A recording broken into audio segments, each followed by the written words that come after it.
Matt, the Mud Hens in the middle of a 2-week road series. They were in Nashville last week.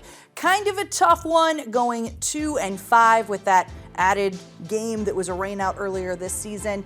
Some bright spots for the Hens, though, but overall, kind of what do you need to see out of them turning the corner heading into this week? Well, I'll tell you what, we'll talk about Columbus coming up, but first, talking about that Nashville series. Nashville's a very good team. I think you look at them and you go, oh, well, they have a similar record than the Mud Hens, and going into the series, they're second place in their division. That just tells you how good Durham is. The fact that even Nashville, a very good team when you look top to bottom. Their batting average was really the only thing that was holding them back, but they hit for power.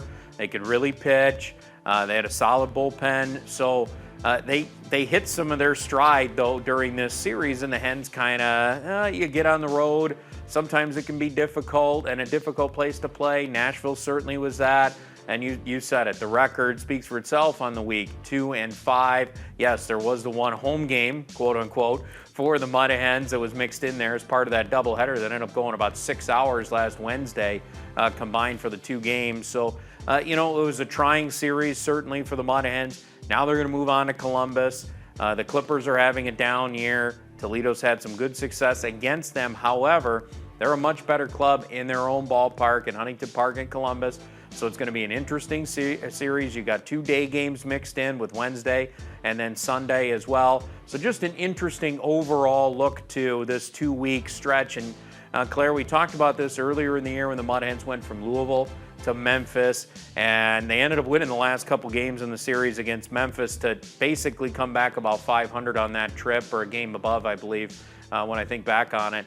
But it was a grind, and these 2-week trips, they can be a grind. And the fact that Toledo's got 3 of them this year, very difficult in the schedule. Overall, you like the 6-game series. I think a lot of people do. The extra day, the off day, Monday is terrific.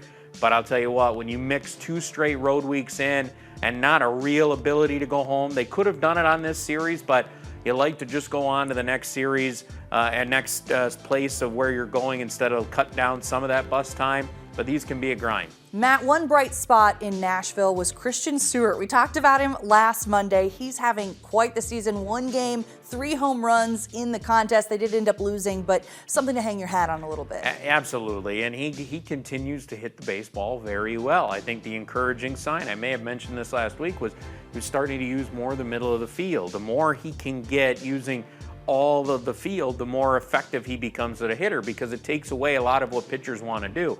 Everyone is playing him to pull the baseball. Well, that's where all his power is for sure.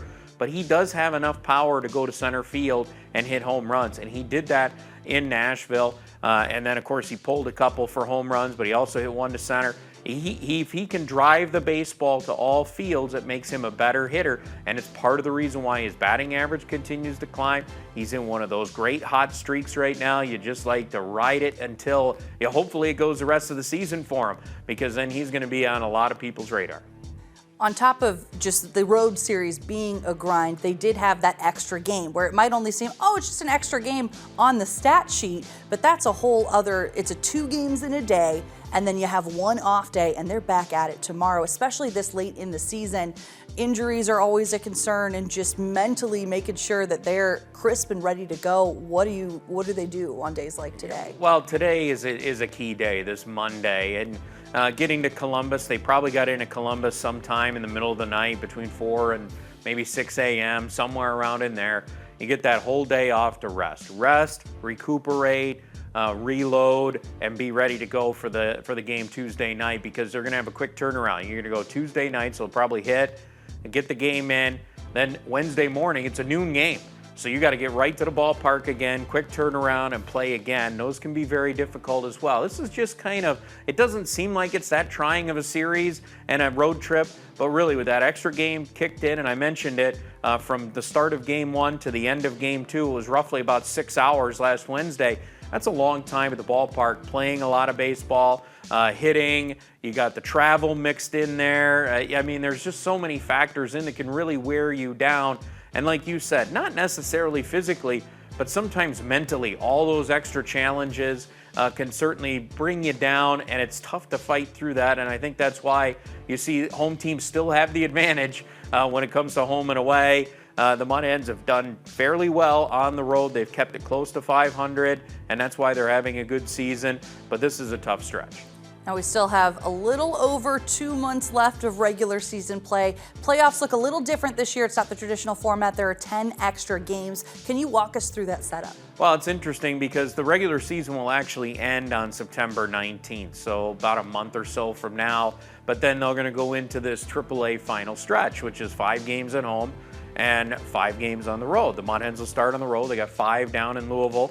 Then they'll come home for 5 against St. Paul. And basically, everybody in AAA is doing that, and then they're going to take the best win percentage. So it's all about winning games when you get into that little stretch, and it'll kind of be like every team gets a chance at the playoffs. So a team like Louisville, who's having a very down year, and they're at the bottom of the division, the slate is wiped clean when you go into that 10-game stretch. So, you know, and they're going to look totally different. They look different now with guys like Hunter Green and Nick Lodolo on there, a couple of the young pitching prospects for the Reds that are dynamite. So it's going to be an interesting look when we get to those 10 games to finish it out. And, of course, the whole thing will end on October 3rd.